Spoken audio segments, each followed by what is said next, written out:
Peace. This is a meat and potato sorcery reduction starring myself, the Water Alchemist, and I want to talk about the becoming.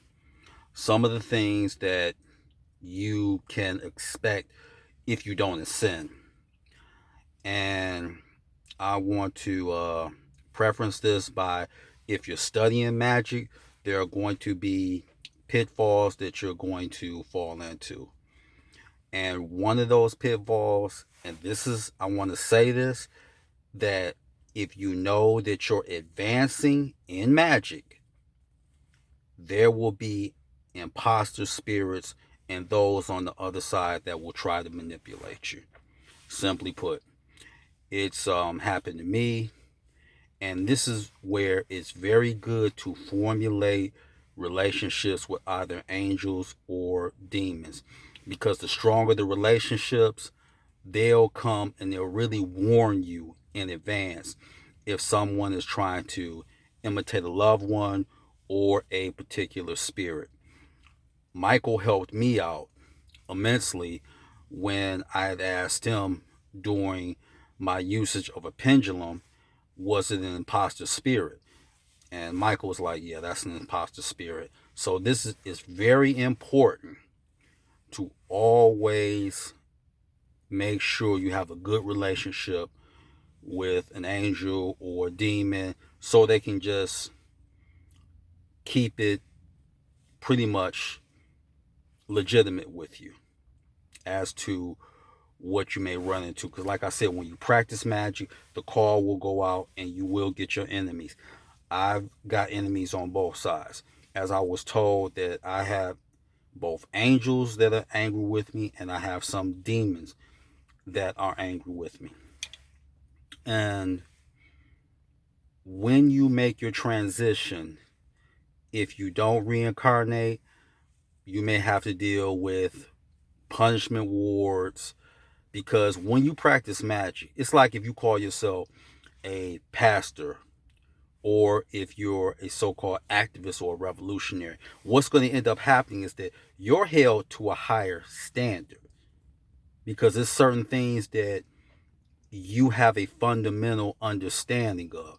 We're not talking about the so-called deaf, dumb, and blind and the intellectually or spiritually myopic. So it's certain things that you know better. So therefore you're going to get held to a higher standard. That's why it's always important. Be humble and always be in a state of wanting to ascend or self transformation. I cannot stress that enough. So, what can you expect besides maybe possible punishment wards? Depending on what you're doing, if you have a kernel of the truth or you're on to something, what it is that certain angels or demons will educate you.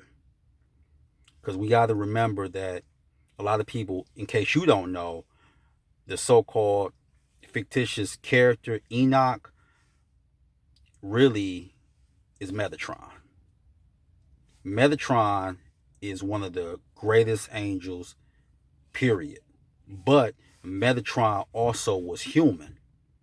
So, let me help you out and assist you here. If you ever want to know if you're using your tarot or you're using your pendulum, how can you tell? Besides the uses of a sigil, you can use Michael, Raziel, or you can call upon,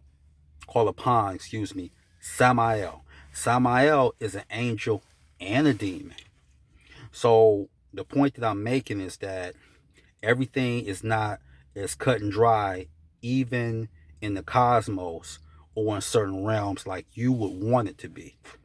Because it was put forth to me that when I meet my demise, um, I guess that I'm supposed to become an angel.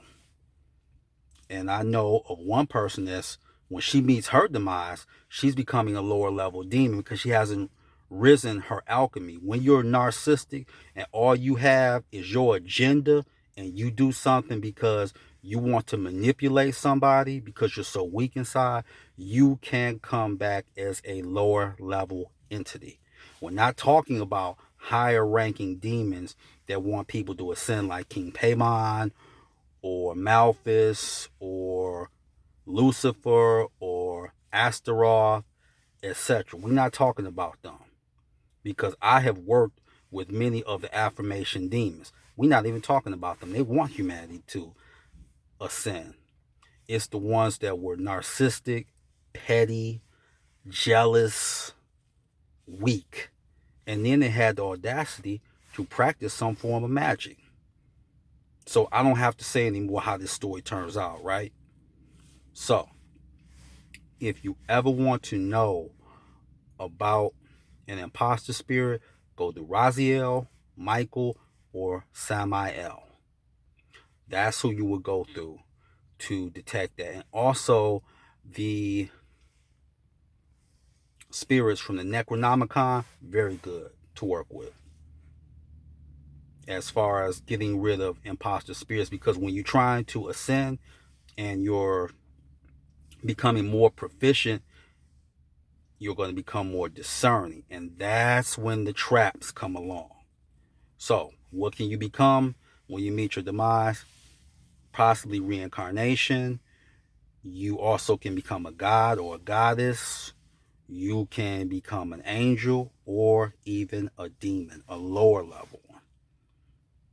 It depends on the contract and the body of work that you put in on the earthly plane. So I cannot stress that enough. But that is pretty much the act of becoming.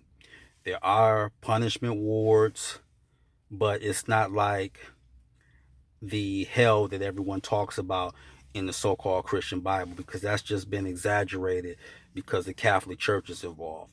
And we're not even talking about the hell that pertains to Al-Islam or even the Duat in the Per Em Heru, or what earthlings know as the Book of the Dead from Egypt or Kemet. So we're not talking about that. Religion is a tool of manipulation. And this is why you see in this so-called election and this so-called pandemic, because everything is driven on fear. So raise your alchemy and try to be not only the best magician or sorceress or witch that you can be, but a better person. So the closer that you are, then when you go on the other side, you will be received. And also Samael, who is very good of nullifying imposter spirits, Samael also is on the tree of the Qalipoth. And I'm going to do a video getting into the Qalipoth, or what is known as the shells or the husk, the 11 spheres. So that's coming soon. So that is your meat and potato sorcery for the day. I'm the Water Alchemist. You water, my friend. Peace.